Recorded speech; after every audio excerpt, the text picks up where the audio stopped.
Hey plant lovers, welcome back. For years, fast growth and clean air got treated like two completely separate categories of houseplant, as if anything shooting up new leaves every week couldn't possibly be doing much real filtering, while the slow, fussy specialists got crowned the real purifiers. That assumption falls apart the moment you look at the actual research. And you've probably already got at least two plants sitting in your house right now, quietly proving it wrong. Picture the plant person who does everything by the book. They read that ferns and palms are the serious air cleaners, so they buy the slow, expensive, high-maintenance ones, the kind that sit there looking exactly the same for a year, while a $5 cutting on a coworker's desk doubles in size every few months. They wait.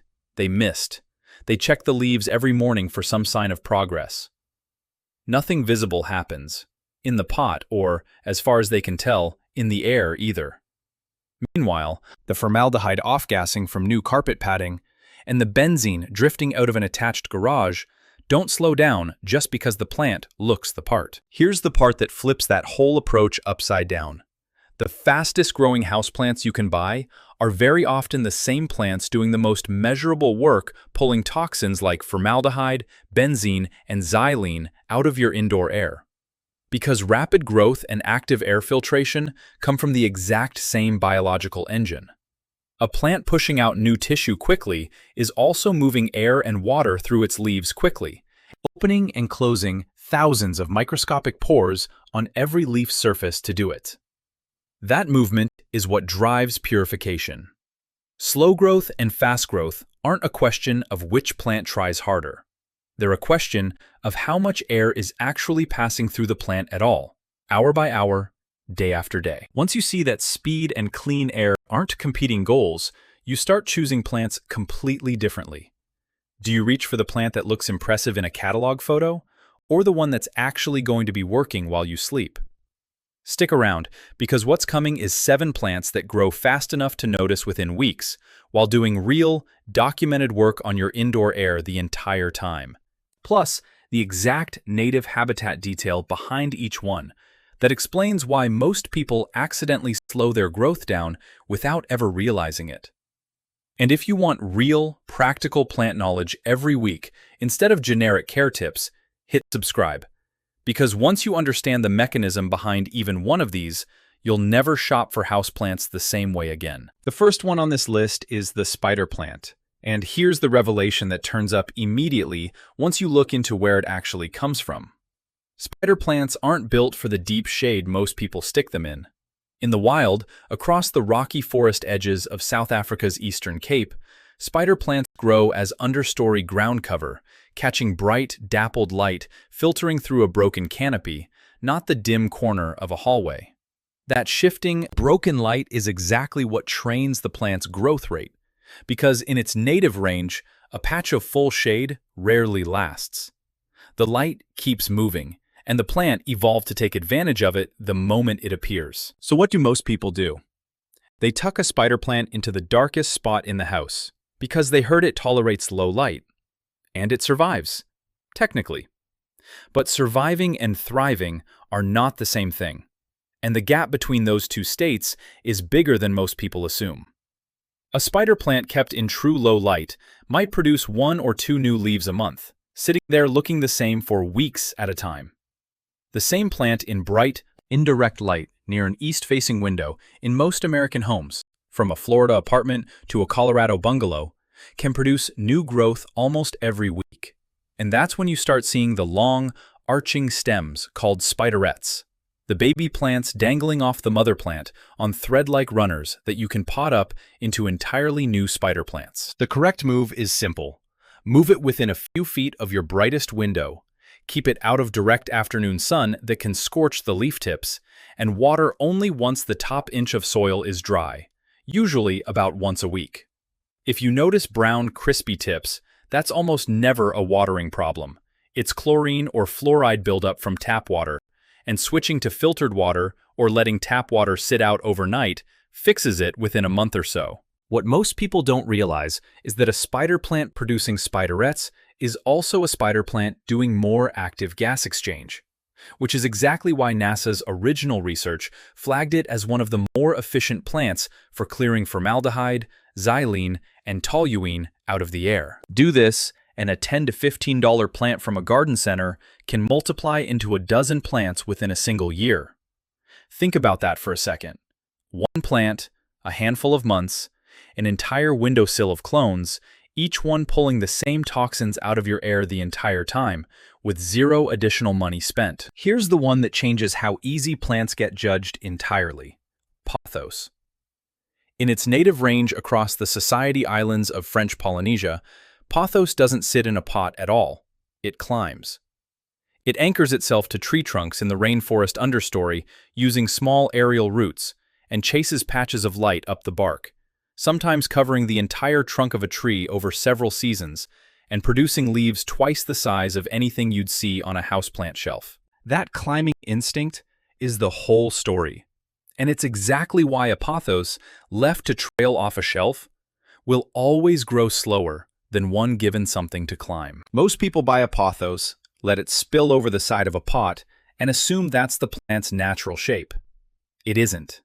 Without something to climb, the plant is working against its own instincts, putting energy into stretching toward distant light instead of producing the larger leaves it's capable of. Growth slows down noticeably, sometimes for years, without the owner ever knowing why. The fix is almost embarrassingly simple. Give it a moss pole, a piece of bark, or even a sunny stretch of wall it can be trained against with a few small hooks. And water once the soil has dried out, usually about once a week. The plant tells you when it's thirsty, because the leaves droop slightly before they ever look damaged, which is one of the more forgiving warning signs in the houseplant world. Do this, and a $5 to $8 pothos cutting from nearly any garden center, whether that's a hardware store in Oregon or a grocery store plant aisle in Georgia, can put on several feet of new vine in a single growing season, while pulling formaldehyde, benzene, and carbon monoxide out of the air the whole time. And because every cutting roots in water within about 2 weeks, one small pothos can become 5 or 6 separate plants by the end of the year without spending another dollar. That's not a slow specialist working quietly in the background. That's a plant actively rewriting the air in your house while it climbs, and getting bigger and better at it every single month. This next one is the reason most bamboo palms end up looking stunted within a year of being brought home. Bamboo palms, specifically Chamaedorea seyfriesii, grow naturally in the shaded, humid understory of rainforests across southern Mexico and Guatemala, where the air practically holds water and a thin mist often clings to the forest floor through the morning. Bring that same plant into a dry American living room with forced air heating running all winter, and it isn't the light that struggles, it's the humidity.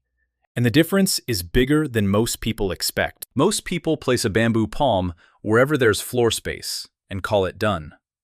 But a bamboo palm sitting in air below about 40% humidity will hold onto its fronds defensively instead of pushing out new growth, which is why it can look frozen in place for months at a time, the exact same height in January as it was in October. The fix is to treat humidity as seriously as light. A bathroom with a window, a kitchen near a sink, or a pebble tray with water beneath the pot can raise the humidity enough to matter. Keep the soil consistently moist, but never soggy, watering when the top inch feels dry, usually once or twice a week. Get the humidity right, and a $15 to $25 bamboo palm will start putting out new fronds on a visible schedule instead of sitting dormant, while doing some of the most well-documented air filtering work of any houseplant. Research from NASA's Clean Air Study, led by scientist Dr. B.C. Wolverton at the Stennis Space Center in Mississippi back in 1989, specifically singled out bamboo palms for their ability to clear formaldehyde, benzene, and trichloroethylene from enclosed air. Here's what's easy to miss. That study was testing sealed chambers, the closest thing to an actual American living room, with the windows shut. The palm wasn't just surviving in that test, it was working, frond after frond, the entire time the chamber was sealed. Here's the revelation about Boston ferns that's easy to miss. That gorgeous, full hanging basket you see in a garden center photo is almost never what survives in a normal house. And it isn't because Boston ferns are fragile. It's because they evolved in genuinely soaked environments. Native populations grow across Florida, the Caribbean, and parts of Central America, often anchored right onto the bark of cypress trees standing in swamp water, with roots that expect near constant access to moisture, not the dry stretch between a typical Sunday watering and the following weekend. Most people water a Boston fern the way they'd water anything else, letting the soil dry out between waterings the way you would a pothos or a Dracaena. For a Boston fern, that gap is enough to brown the fronds permanently, and they don't recover lost fronds the way some plants do. They just grow new ones to replace what was lost, which wastes energy the plant could otherwise be using to fill out the basket. Extension specialists at the University of Florida's IFAS program point to that same swamp-grown background when explaining why standard houseplant watering schedules underwater Boston ferns almost every time, even when the owner is following the care tag exactly. The correct approach is to check the soil every couple of days rather than once a week, watering as soon as the top feels slightly dry, rather than waiting for full dryness, and misting 2 or 3 times a week if your home runs dry, especially during winter heating season in states like Ohio or Minnesota, where indoor humidity can drop into the teens. Get the moisture consistent, and a $10 to $20 Boston fern will fill out an entire hanging basket within a single growing season, unfurling new fronds on a schedule you can actually track week to week, all while releasing moisture back into your air and pulling formaldehyde out of it at the same time. 2 problems, 1 plant, 1 consistent habit, and the difference shows up in weeks, not months. The next one is the plant that makes the clearest case for how leaf size connects to air purification: the rubber plant. Rubber plants, or Ficus elastica, are native to the foothills of the Himalayas across northeastern India, Nepal, and Bhutan, where they grow into towering rainforest trees with enormous, glossy leaves built to capture every available bit of filtered light beneath a dense canopy. That same leaf size is exactly what makes them efficient at pulling toxins out of indoor air, because more surface area simply means more air moving across the leaf at any given moment, the same way a wider net catches more in a current. Here's what most people get wrong. They treat those big leaves as decoration and forget they're also the plant's lungs. Dust builds up across the surface week after week, and within a few months, it can measurably slow down both growth and air filtration, because the plant is essentially trying to breathe through a layer of grime sitting on top of the very pores it uses for gas exchange. Wiping each leaf down with a damp cloth every couple of weeks isn't just cosmetic. It restores the plant's actual function, and most owners notice a visible shine return within minutes of doing it. Water when the top 2 inches of soil are dry, usually about once a week, in bright, indirect light, though rubber plants tolerate medium light if that's all you have available. Keep the leaves clean and the watering consistent, and a $15 to $25 rubber plant from a nursery in California or a big box store in Pennsylvania can add several large leaves a month during its growing season, eventually becoming a floor plant worth far more than what you paid for it. And if it starts growing tall and leggy, pruning the top forces it to branch out instead, and you can root that cutting into an entirely second plant within a matter of weeks. This next one is the reason most Dracaenas die slowly without anyone realizing why. Dracaenas, whether it's the broad-leaved Dracaena fragrans, native to the humid forests of West and Central Africa, or the spikier Dracaena marginata from Madagascar, both evolved in environments where rainfall is heavy but infrequent, followed by long dry stretches that can run for weeks. Their roots are built to handle drought far better than they handle constant moisture, which makes them almost the exact opposite of a Boston fern in terms of what they actually need to thrive. Most people kill a Dracaena with kindness, watering it on the same weekly schedule they use for everything else in the house. But a Dracaena sitting in consistently damp soil is far more likely to develop root rot than one that's slightly underwatered, because those long, dry stretches in its native range are exactly what its root system expects, and roots that never get a chance to dry out eventually start to suffocate from the inside. Texas A&M AgriLife Extension lists Dracaenas among the most drought-tolerant common houseplants for exactly this reason. The correct approach is to let the top half of the soil dry out completely between waterings, usually every 7 to 10 days, and to err on the side of underwatering whenever you're unsure which way to go. Get that rhythm right, and a $15 to $30 Dracaena from nearly any home improvement store, whether that's a Home Depot in Texas or a Lowe's in Ohio, can put on several inches of new growth a year depending on the variety, while clearing benzene, formaldehyde, trichloroethylene, and xylene from your air the entire time.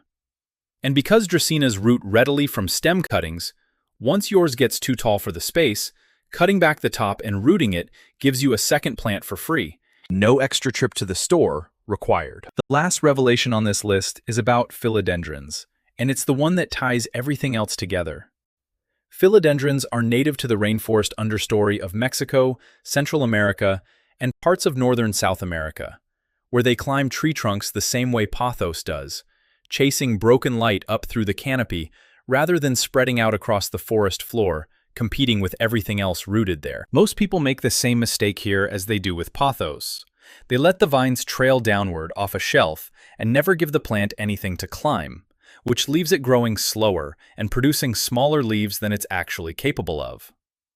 Philodendrons left to trail will still grow, but a philodendron given a moss pole or a piece of bark to climb will produce noticeably larger leaves within a few months, sometimes nearly doubling in size compared to a trailing specimen of the same age, because climbing plants invest more energy into leaf size when they're not spending it searching sideways for light the way a trailing vine does.